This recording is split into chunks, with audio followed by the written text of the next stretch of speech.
Palestinian ambassador Majid Bamia delivers a heartfelt warning, calling out the world's silence.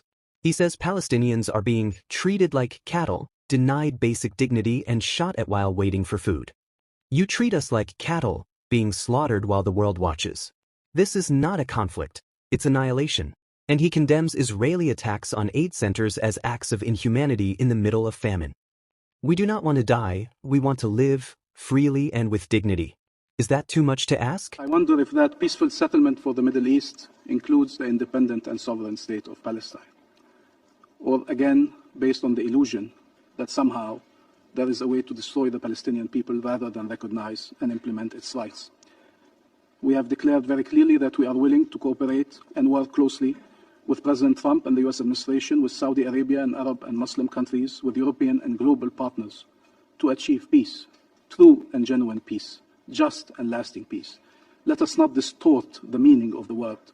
And there is no peace without justice and without upholding international law. There is no peace at the expense of international law and people's lives. It is true there was a complete blockade over humanitarian aid and starvation used as a weapon of war. And now there is aid being distributed.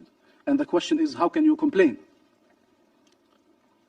We can complain because while the first one was unacceptable, inhumane, and unbearable, and that was an official decision of the Israeli government to block that humanitarian aid for so long and to create the conditions of famine in Gaza, it doesn't mean that anything else is also acceptable.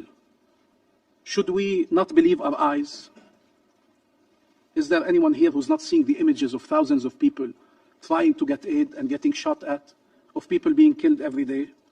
It's not a conspiracy or an imaginary narrative. These are images that we see every day. And we've called several times to allow international journalists in and to allow investigation missions in, international investigation mission in, to tell us what is happening if we are to believe that everything we're seeing is not true. Our people are being treated as cattle.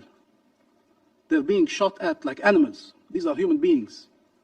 We shouldn't believe the testimonies of Israeli soldiers saying they were ordered to shoot at the people coming to collect aid while they had no weapons, while they were not an enemy. What if these people that you saw on your TVs every night and every day were Israelis, starving, trying to get aid? What would happen? Every day, 30 Palestinians killed, trying to get aid. So yes, aid needs to be distributed, but needs to be distributed in a dignified manner to all Palestinians, not as a means to forcibly displace them, squeeze them into part of the territory, make them desperate, further humiliate them. We ask to be treated as human beings. That's not too much to ask.